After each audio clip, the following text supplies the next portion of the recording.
அதற்கு மேல அரைக்கு வெள்ளைக்கு பஞ்சு குங்குளியமும் இப்படி சொல்ல உருவம் கொள்ளாத அந்த வாழ்நாவத்துக்கு அருகாமையே ஒரு மண்டபம்.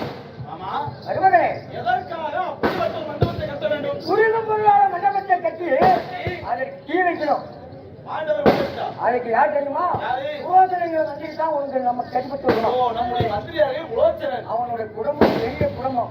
அவனுக்கு ஒரு சில தெரிவுகள் சொல்லமானா ஊட்டோடு காய்ச்சது குளிரும் காய்ச்சல் அப்படிங்கிற பழமொழி பிரகாரம் அவன் வாழ்நாள் முழுவதுமே அவனுக்கு கொண்டு வர போதும்.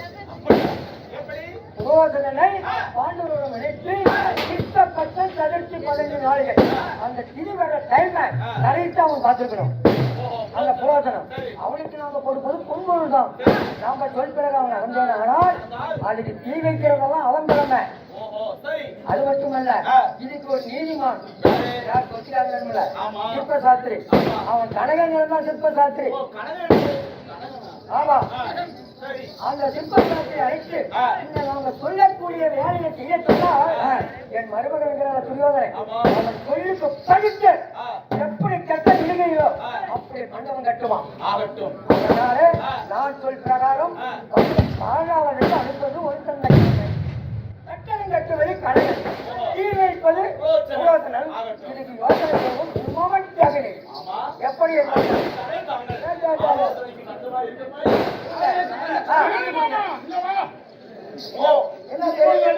பாண்டவராகிய ஐவரையும் அழைக்கணும்.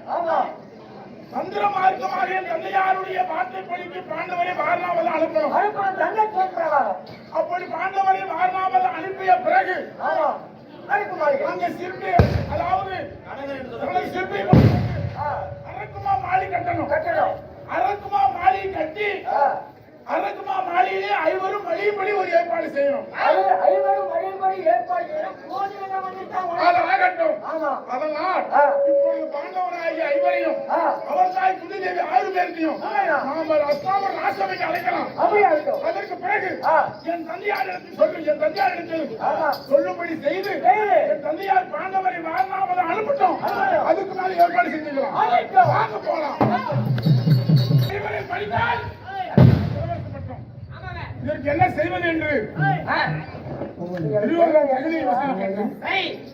அப்போ தகுதி தந்திர மார்க்கமாக பாண்டவர் ஐவர் அவர்தாய் குந்திதேவி 6 பேருக்கும் ராஜ்சபைக்கு அழைத்து திருநாட்டி மகாராஜன் சொன்னது போல் 6 பேருக்கும் வாரணாவதம் அனுப்பிவை. அதற்கு பிறகு ஐவரை கொள்ள என்ன செய்வது என்று ஆலோசனை செய்யலாம் என்று சொல்ல அப்போ பாண்டவராகிய ஐவரையும் ராஜ்சபைக்கு அழைக்க தருமன், பீமன், விஜயன், நகுலன், சகாதேவன் அவர்தாய் குந்திதேவி 6 பேரும் ராஜ்சபைக்கு வருகிறது. நம் காண்க